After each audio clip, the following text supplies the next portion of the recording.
AVC, popularmente conhecido como derrame, é a segunda maior causa de morte no mundo. Entenda os sintomas.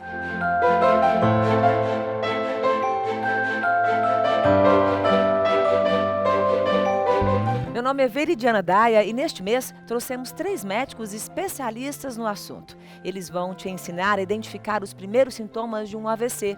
E isso é importante porque o atendimento, essa identificação rápida, ajuda na agilidade do tratamento e a minimizar as sequelas. E hoje eu recebo o Dr. Lauro Figueira Pinto, que é neurologista, o Dr. Conrado Lely Secon, que é cardiologista, e o Dr. Diogo Calas Barcelos, que é geriatra. Todos eles vão trazer muita informação de qualidade e de valor para você entender mais sobre AVC. Olá, doutores, espero que esteja tudo bem com vocês e eu vou continuar indo direto ao assunto e perguntando para o Dr. Lauro. Dr. Lauro, o que é um AVC? AVC é a sigla de acidente vascular cerebral, que é popularmente conhecido como derrame. Em alguns locais, alguns médicos vão falar acidente vascular encefálico, ou AVE. Mas para facilitar, vamos falar só de AVC e cérebro, ok? Ok. AVE é porque pode atingir também o cerebelo, o tronco cerebral. Pois então, AVC é o processo em que ocorre uma alteração súbita do fluxo sanguíneo para o cérebro. Como o sangue carrega oxigênio e nutrientes, quando ocorre essa interrupção do sangue, essa alteração do fluxo sanguíneo, a célula começa a sofrer pela falta de oxigênio, pela falta de nutrientes, e podem ocorrer lesões no cérebro ou até a morte do indivíduo. Tá, só para eu entender, quer dizer que interrompe esse fluxo sanguíneo e o cérebro para de receber sangue, é isso, em tese? É isso. Simplesmente falando? De forma bem simples é isso. E essa interrupção pode ocorrer ou por uma oclusão de um vaso ou por um sangramento. Entendi. Diogo, quais são os tipos de AVC? Existe mais de um? Sim, nós podemos basicamente classificá-los em 3 tipos. Existe aquele que tem um caráter transitório, no qual o indivíduo manifesta sinais e sintomas que podem perdurar por segundos ou até por horas e basicamente não tem sequelas, né? Ele recupera-se espontaneamente. Para esse tipo a gente classifica como um ataque isquêmico transitório, ou AIT. Né? Okay. O segundo é o acidente vascular cerebral isquêmico, que ocorre por oclusão do vasos cerebrais. Né? Isso pode vir por trombos que se formam dentro desses vasos no cérebro, ou mesmo por coágulos que podem se soltar, como por exemplo do coração, e atingir e alojar-se nos vasos do cérebro.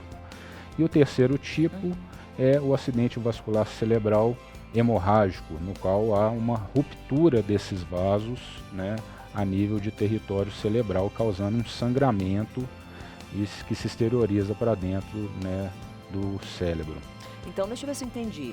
Um é transitório, um é apenas um entupimento, causado por um entupimento, e o outro um rompimento.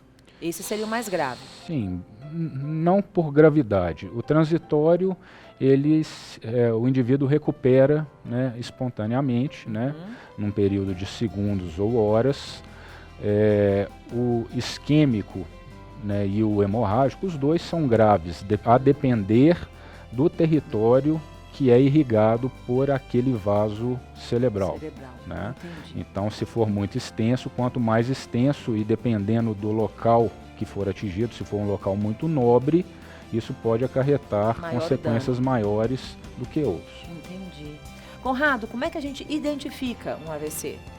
Normalmente, as pessoas podem apresentar formigamentos ou alterações na movimentação dos membros ou do rosto, principalmente quando acontece de um dos lados, pode apresentar alterações visuais súbitas, com perda da visão em um ou ambos os olhos, dificuldades para poder articular as palavras ou entender o que nós estamos conversando com elas, e às vezes alterações de movimento, coordenação, que em geral estão relacionados com alguma alteração isquêmica. Para simplificar, se a pessoa tem alguma alteração na movimentação dos lábios, algum desvio, alguma alteração na movimentação dos braços ou alguma alteração súbita da fala, tem que ser suspeitado no AVC. E nessa situação, a gente tem que acionar imediatamente o serviço de emergência. Tá, então deixa eu ver que eu entendi, porque eu acho que esse é um ponto muito importante. Quer dizer que se eu tem alguma dificuldade de fala, ou se eu identificar que alguém, de repente, subitamente, tem uma dificuldade de articular as palavras, eu devo correr com essa pessoa para um pronto-socorro, para um hospital. Com certeza. Nessas situações, ela tem que ser avaliada por algum médico qualificado, capacitado para poder identificar e diferenciar se aquilo é realmente um AVC ou não. Porque o tempo entre o início dos sintomas e o tratamento é fundamental no desfecho do cliente. Então, gente, olha, isso é importante. A gente vai para um hospital específico, né? Não pode ser qualquer hospital, tem que ser um hospital que tenha médicos qualificados para isso. Com certeza. Correto? Nós devemos escolher um serviço que tenha um serviço de neurologia e todo um aparato, né, de tratamento que possibilite a gente reverter o quadro dentro dessas primeiras horas. Ok. Ô, Lauro, e existe algum tratamento para o AVC? Sim, existe. Mas, de novo, assim, o tempo é fundamental. Para vocês terem ideia, a cada hora a gente perde mais ou menos 120 milhões de neurônios num AVC isquêmico. Então, para um tratamento de um AVC isquêmico com medicação na veia, que a gente chama de trombólise, a gente tem que começar esse tratamento em até 4 horas e meia. Tá? Existe um outro tratamento que é como se fosse um cateterismo, que vai um fiozinho pela artéria e retira esse trombo lá que está ocluindo o vaso. Nesse caso, o tratamento pode ser feito em casos selecionados em até 24 horas. Então, realmente, o tempo é um fator essencial e imprescindível para o sucesso desse tratamento. Com certeza. Diogo, quando o paciente sofre um AVC e ele chega lá no hospital, como é que funciona esse primeiro atendimento?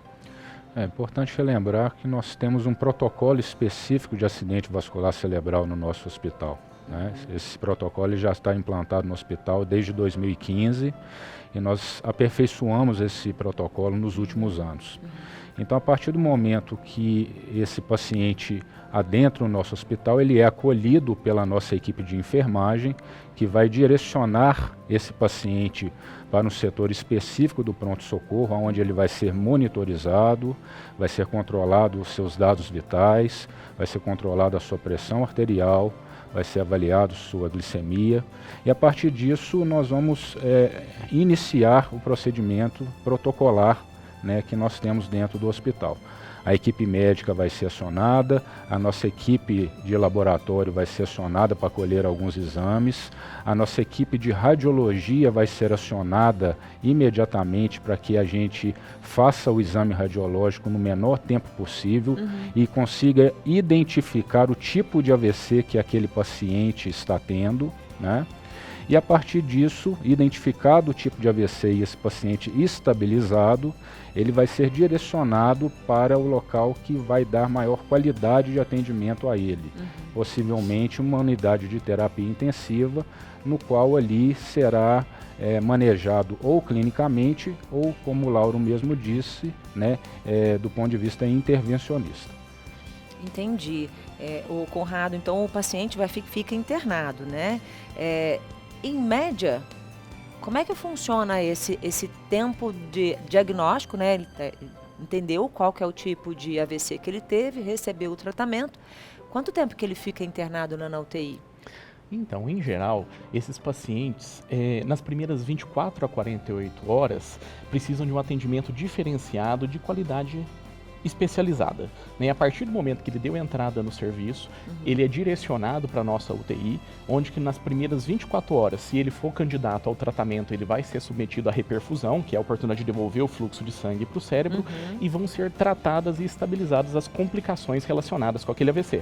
Se o paciente tiver uma evolução favorável, nessas primeiras 24 a 48 horas ele já recebe alta para o quarto, onde a gente dá continuidade ao tratamento, seja investigando as causas do AVC ou tratando as possíveis consequências desse AVC na parte clínica do paciente. Nossa, então essa questão das consequências, que a gente chama de sequelas, né, Lauro? É importante a gente também abordar isso, porque isso leva para uma reabilitação, se for necessário, né? Todo AVC deixa sequela? Não, nem todo AVC vai deixar sequelas. Pacientes que têm um quadro leve, e especialmente aqueles que são submetidos ao tratamento adequado, podem ficar completamente normais. Mesmo os pacientes que saem do hospital ainda com algum déficit, por exemplo, uma dificuldade de fala, uma dificuldade de movimentar algum lado do corpo, dificuldade para andar, ainda podem se recuperar. Então, por isso é importante a reabilitação. Uma equipe interdisciplinar com médico, fisioterapeuta, terapeuta ocupacional, fonoterapeuta, psicólogo, tudo isso pode proporcionar que o paciente recupere e volte a fazer coisas que ele fazia antes, mesmo que de forma adaptada. Isso é muito importante a gente falar, porque assim, o AVC, depois de um AVC, mais ou menos 3 em cada 4 pessoas não retornam ao trabalho. A gente tem que trabalhar bem para que essa pessoa volte a ser produtiva e volte a ter uma vida plena, boa, confortável. Contudo, esse processo pode levar muito tempo, pode demorar meses até anos.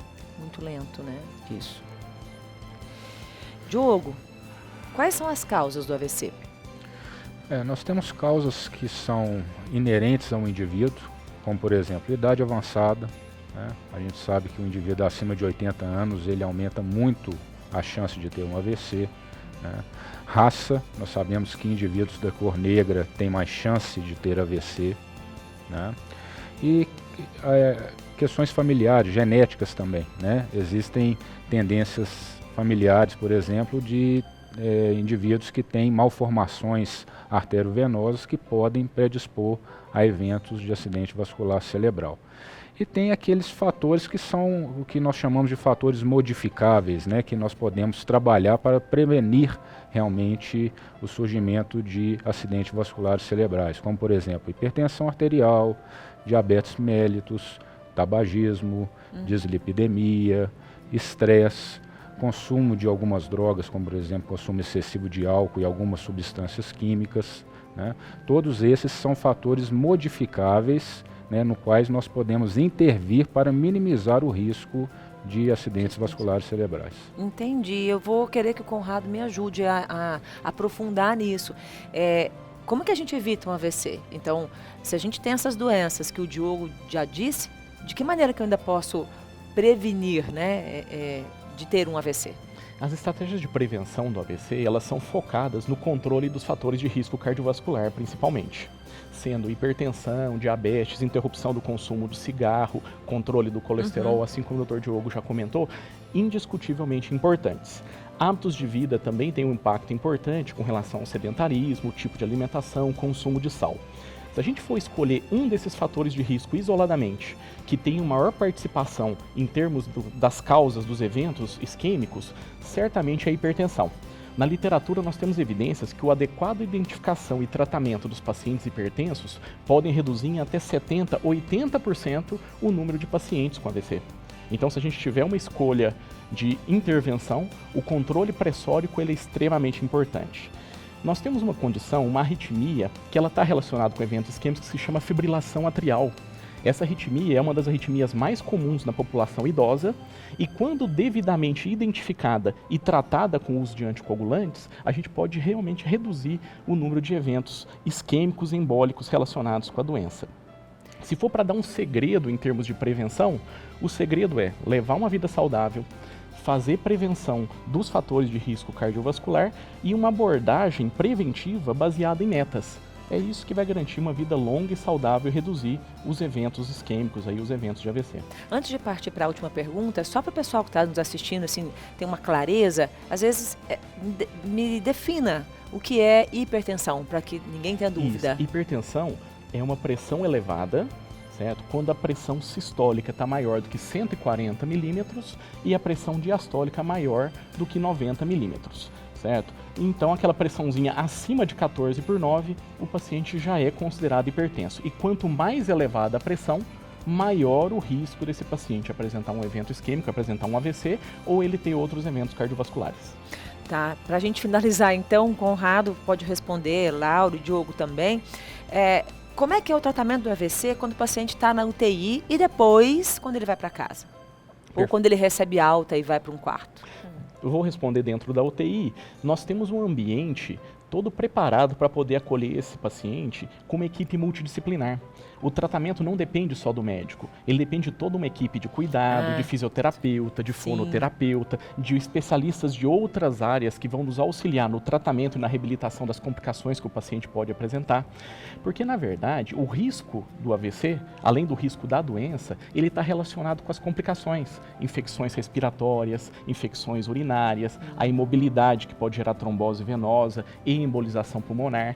Então, nós temos uma gama de doenças e que a gente precisa de toda uma estrutura para poder dar esse segmento. E essa estrutura, né, normalmente a gente consegue com uma equipe multidisciplinar treinada e específica para conduzir esses casos de AVC. Após a alta, os meninos podem contribuir.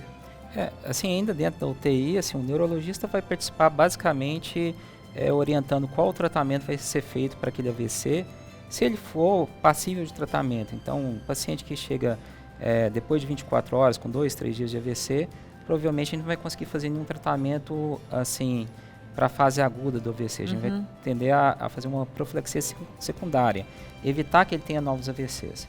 Ainda durante a internação, uma coisa muito importante é a gente entender a causa do AVC. Que entendendo a causa, por que aquele paciente teve um AVC, a gente consegue também prevenir outros. Tá? Então é muito importante aí a investigação cardiológica, o ecocardiograma, eletrocardiograma, Holter, exames das carótidas para ver se a obstrução, alguns exames laboratoriais, sempre é uma rotina que a gente faz. Eu vejo um pouco além a parte também de reabilitação pós-alta, né?